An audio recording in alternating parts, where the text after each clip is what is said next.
Mundo em queda, os FIs vão aguentar ou serão jogados para baixo? Cara, eu acho que essa talvez seja a questão do dia, né? Os FIs vão aguentar a queda? Cara, vai depender. A gente ainda tá. A gente tá muito otimista com juros. Estava, né? Hoje já deu uma estressada nos juros grande, né? A longa voltou a subir, a gente estava bem mais confortável. Isso é preocupante? Os fundos imobiliários eles são mais lentos nas reações, né? Eu sou um cara que. Eu sou um cara de proteção. Né? A gente ataca quando eu tenho uma certeza maior.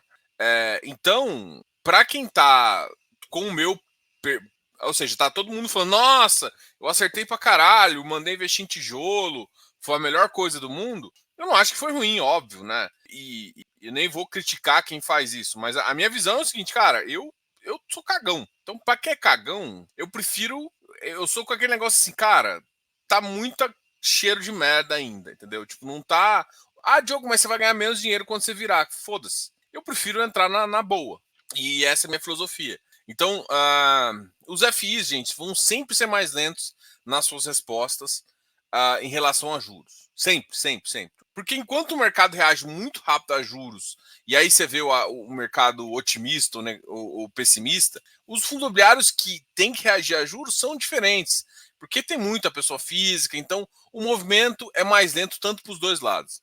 É fácil notar que o mercado estava bastante errado, né? Só que da mesma forma, a velocidade de arrumação da casa foi muito alta, tá? Eu vou, acho que amanhã a gente tem uma live com a IEC, com o time da Autonomy, mas na quarta-feira eu vou trazer aqui o gráfico que a gente tem avaliando aí o mercado de infra versus mercado de iFix versus a NTNB, e vocês vão entender, cara. A B, o que aconteceu? Vou citar o exemplo aqui, isso foi a B em janeiro, ficou paradinha. E o mercado de infraestrutura também meio que ficou paradinho, muito próximo da B. E aí o que aconteceu? O iFix em janeiro deu aquela como se fosse uma bolha, né? O mercado levou para cima, depois voltou para baixo. Agora, o que aconteceu é muito similar.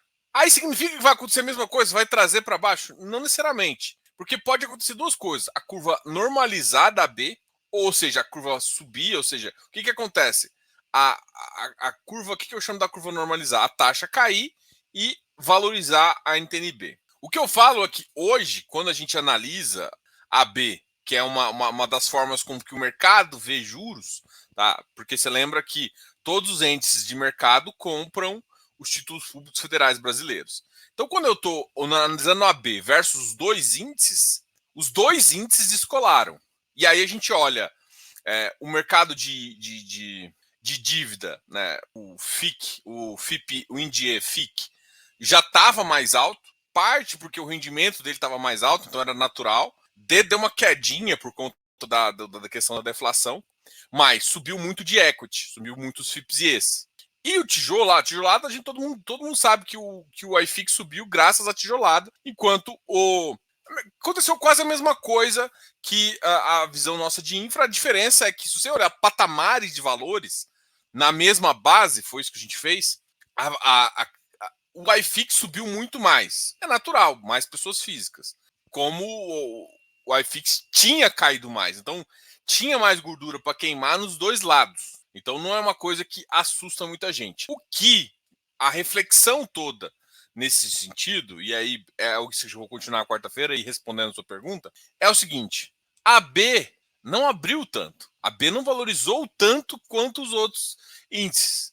Então significa que ou uma hora a B começa a dar uma valorizada, e o que aconteceu hoje foi o contrário, foi a B desvalorizando. A gente tem gordura ainda, esse catch-up, essas curvas convergindo para o mesmo ponto. E não precisa ser necessariamente agora, mas a questão toda, e aí você pode estar defensivo ou ofensivo, quem vai para onde? Por exemplo, se o mercado continuar ruim, ou seja, o mercado externo continuar ruim, as expectativas, mesmo que as brasileiras sejam boas, mas as externas ficarem ruins, acontece do iFix fechar com a B, ou seja, cair. E se acontecer o contrário? Isso aqui agora, esquece. Agora a gente está num momento um pouquinho de estresse desse gráfico, então não é bem a análise. E aí o que acontece? Pode ser que a B volte a acelerar, né? Eu não acredito que a aceleração seria feita de forma agora, tá? Mas é isso que tá. Essa é a maior dúvida da jogada. E aí você tem que escolher o time, né? Ou você tá no time mais defensivo, e a dívida, para mim, eu acho que é o mais defensivo, apesar de alguns papéis terem riscos intrínsecos, ou você pode estar mais no ataque, que é mais tijolo, mais pró-mercado. O mercado de lares tem respondido muito bem, então isso pode fazer sentido, ter algumas estratégias aí de saída para esse mercado ali, que é inclusive que alguns players estão tentando fazer. Mas esse é o cenário que a gente quer desenhar, esse é o cenário que está fazendo. Vamos olhar aqui. Boa noite. Com a queda das bolsas lá fora, será que estamos prestes a... Cara, olha só. Tem duas coisas. A queda da bolsa lá fora não significa a queda que vai ser. O problema todo é que o risco internacional começou a corromper. E o risco ele começa a instigar as expectativas. As expectativas começam a piorar. Expectativa piora, taxa de juros piora. Taxa de juros piora, influencia essa relação, tá? Tipo assim, a bolsa americana e bolsa brasileira são mais diretamente, porque elas até têm um share de capital global, assim, sabe? O mercado tira um pouco de capital do Brasil, leva para lá e vice-versa, na mesma filosofia, ataque e defesa, sabe? Tipo, o mercado tá mais estressado, defende, vai mais para um cara mais safe. Estados Unidos. Depois, se eu quero atacar, eu vou mais para países emergentes, com potenciais de ganhos maiores e para pegar ciclos mais interessantes. Com o nosso juros mais elevado, o prêmio o prêmio Brasil está muito interessante. Então, tipo, a gente tem um ciclo para fazer. O problema todo é o impacto de algumas questões no Brasil. Isso ainda é difícil mensurar no mercado global. Então, o que hoje eu mais escuto dos economistas é que está cada vez mais difícil da gente fazer essa.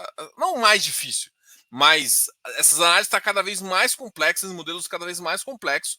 Por quê? Como se tem um mundo global e várias coisas acontecendo ao mesmo tempo, esses modelos são cada vez mais complexos e isso pode sim impactar na nossa economia, impactar em juros e tudo mais. Então, assim, a queda lá vai afetar aqui? Pode.